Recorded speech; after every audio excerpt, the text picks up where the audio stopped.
Chicago USA, वहां है एक हमारे अरुण चौधरी।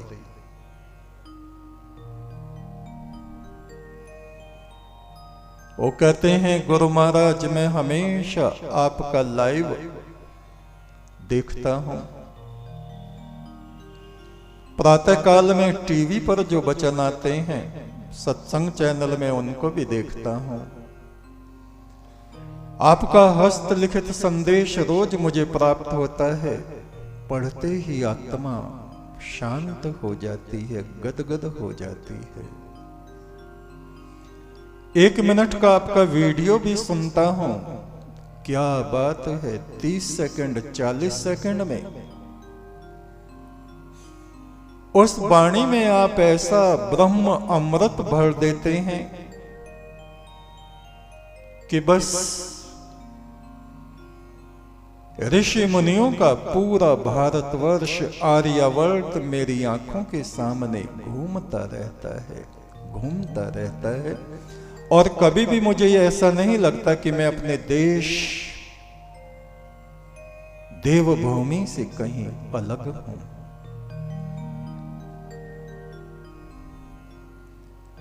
कुछ बातों के बारे में गुरुदेव बताएं, मौन के बारे में। प्रथम मौन।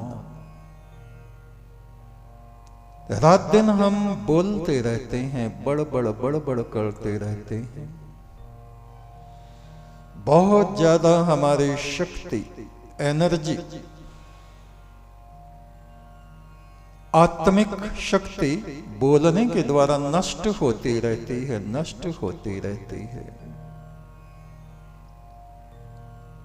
और शक्ति तो नष्ट होती है और नए नए उपाद कलेश, जब हम लगातार बोलेंगे तो क्या होगा,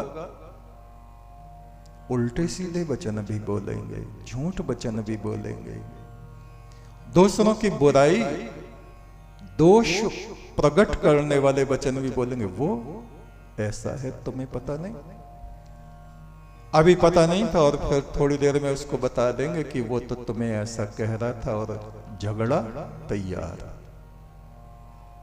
झगड़ा ना भी करे, हृदय से प्रेम नष्ट हो जाता है।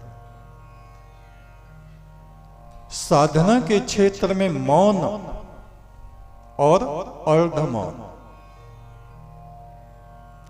हम कहते हैं कम से कम 1 घंटा तो अवश्य ही प्रतिदिन हमारे साधकों को, देवताओं को,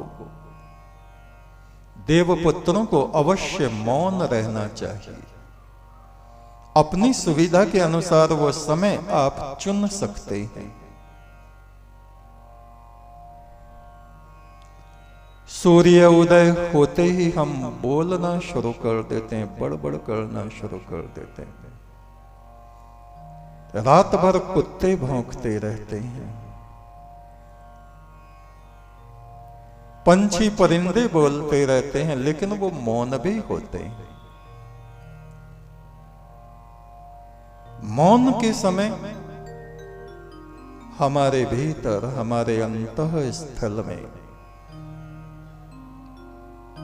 परम तत्व की जागृति होती है। कुछ लोग 10 दिन तक मौन रहते हैं, कुछ 21 दिन तक मौन रहते हैं, कुछ 40 दिन तक मौन रहते हैं। मौन अपने आप में एक बड़ी साधना है।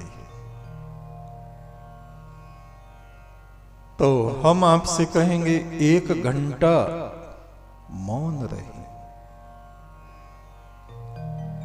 और मौन में हाथ भी ना हिलाएं, लिखें भी ना, 1 घंटे की बात है बस। और अपने भीतर क्या विचार चल रहे हैं हमारे भीतर, उसका निरीक्षण करते रहें।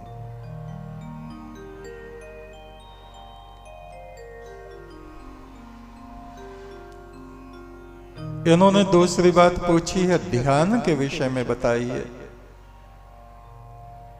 ध्यान जब तक हम आंख बंद करके शरीर को स्थिर करके चाहे 30 सेकंड के लिए बैठे हैं, हमारा मन, हमारी चेतना उस परम चेतना की तरफ उठ जाती है।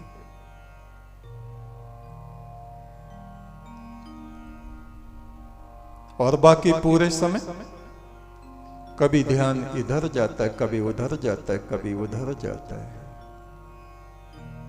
ध्यान करते हुए भी मन इधर उधर भटक सकता है, भटकता है, पर उसको नियोजित करने का एक उपाय तो चल ही रहा है।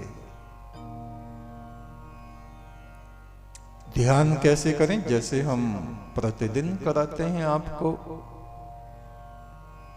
कि शरीर को सीधा रखिए,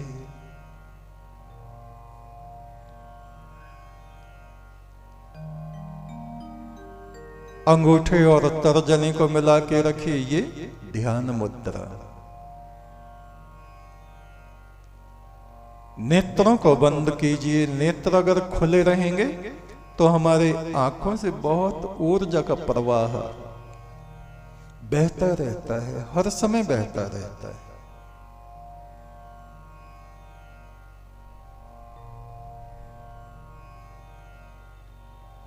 ऐसे ही हमारे कानों की तरफ से ये तृष्णा की नदियां हैं, आंखों से जो बहता है, ये हमारी दृष्टि रूप को देखती है। सुंदर रूप भी है, कुरूपता भी है। इस रूप का संगम हमारे आंखों रूपी नदी से जाके होता है, और फिर ये नदी कहां जाती है? तृष्णा के समुद्र में हमारी आत्मा को ले जाती है। कान शब्दों का संगम कान रूपी नदी से होता है, और ये भी तृष्णा में परिवर्तित हो जाता है। अच्छे शब्द, बुरे शब्द, सुहावने शब्द और दुखदाई शब्द, क्लेश पहुंचाने वाले शब्द। ऐसे ही हमारा प्राण, सांसें, कितनी देर भला हम सांसों की तरफ ध्यान लगा पाते हैं कि हमारी सांसें चल रही हैं? सांस के साथ 2-3 बार मुश्किल से हम परमेश्वर के मंत्र को जपते होंगे, बस।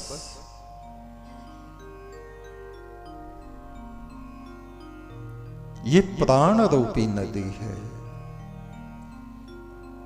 इसका संबंध भी रात दिन जगत के कलेश से जुड़ा रहता है। इनकी धाराओं को तृष्णा के सागर से खींच खींच के उस परम ब्रह्म आदि पुरुष के प्रेम सागर की तरफ को हमें लौटाना होता है। सुख सागर में इस हंस को, आत्मा को ले जाना होता है। इसके लिए जो हम प्रयास करते हैं उसी को साधना कहा जाता है। हमारी वाणी सुबह से शाम, शाम से सुबह तक कुछ ना कुछ हम बोलते ही रहते हैं। मौन होके सुनना चाहिए। आकाश में देवगण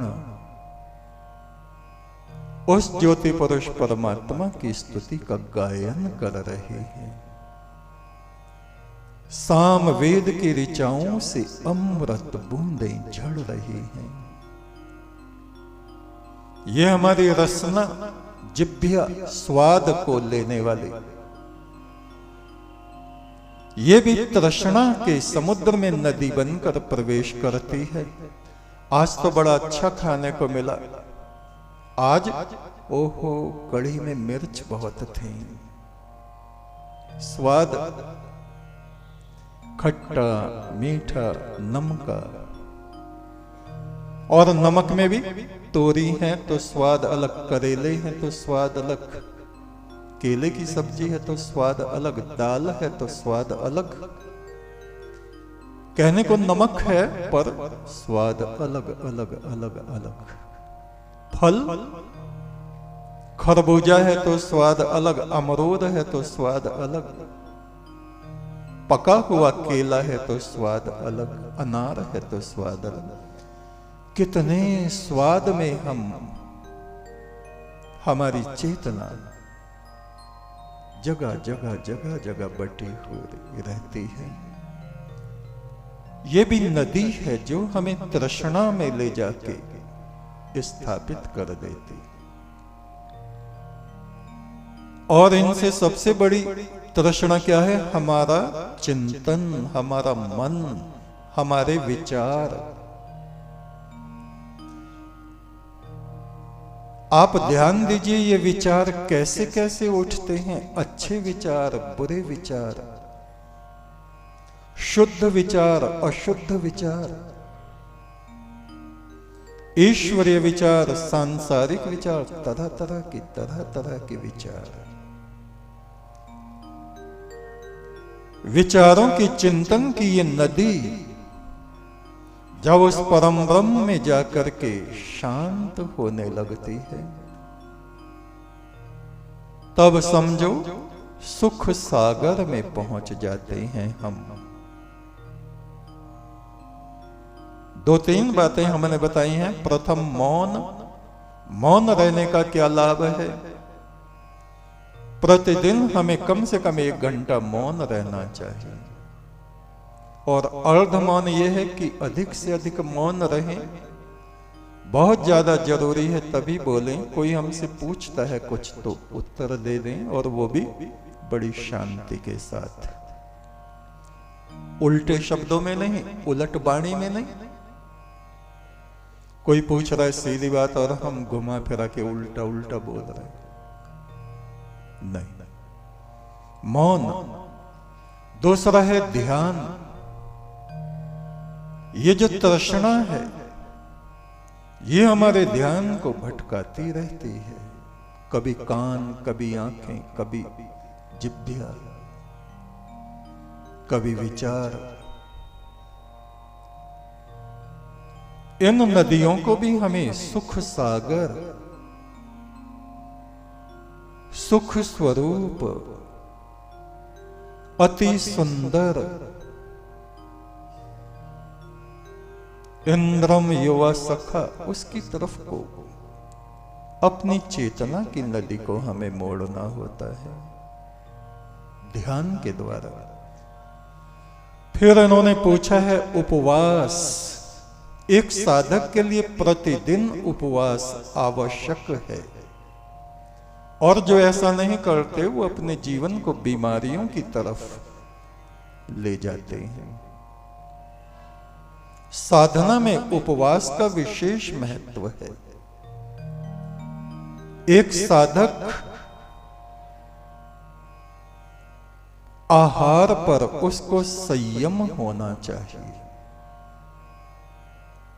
प्रातः काल में थोड़ा अल्पाहार करें और बस सूर्यास्त के बाद रात्रि में भी बहुत थोड़ा सा भोजन हमें करना चाहिए। उपवास, अन्न का प्रभाव हमारे मन पर बहुत अधिक पड़ता है। जल का संयम करने से वाक सिद्धि की प्राप्ति होती है।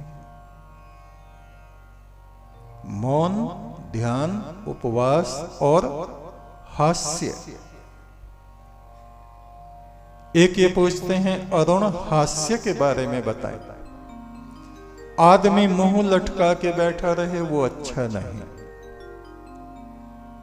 प्रतिदिन के जीवन में प्रतिदिन हास्य की किरणें भी हमारे भीतर फूटनी चाहिए। इस पूरी सृष्टि में केवल मनुष्य ही ऐसा है जो हंस सकता है। आपने कभी कुत्तों को हंसते हुए नहीं देखा होगा। गाय, बैल, घोड़े, गधे, तोते, कबूतर, ये कभी हंसते दिखाई नहीं पड़ते। ये वरदान ईश्वर ने केवल मनुष्यों को दिया है।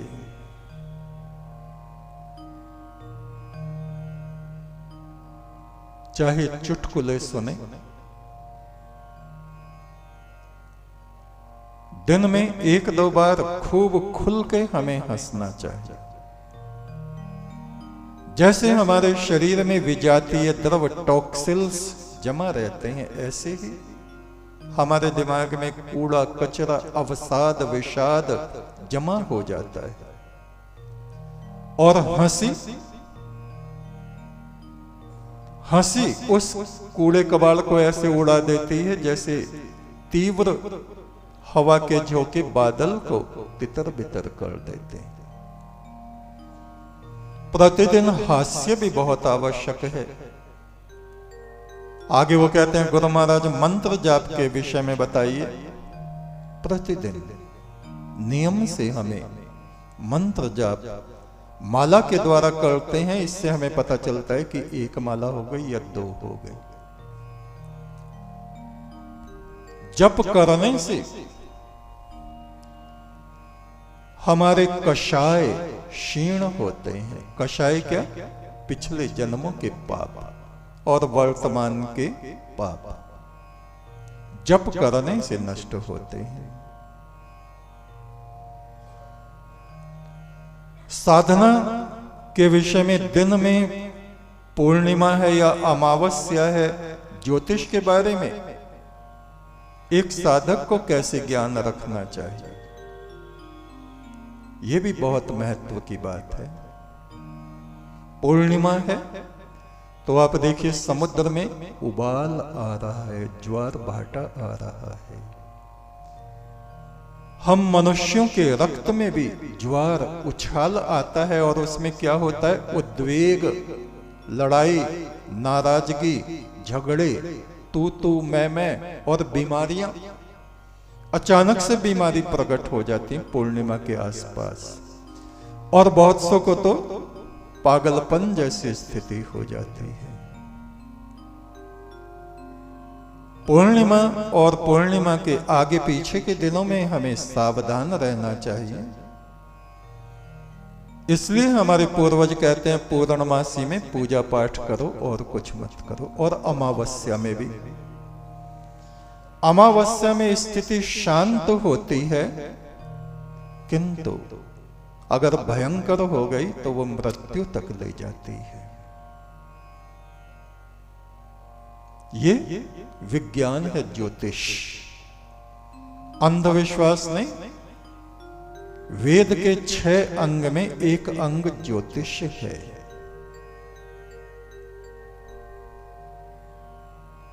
उसका भी ज्ञान साधारण रूप से साधकों को होना चाहिए।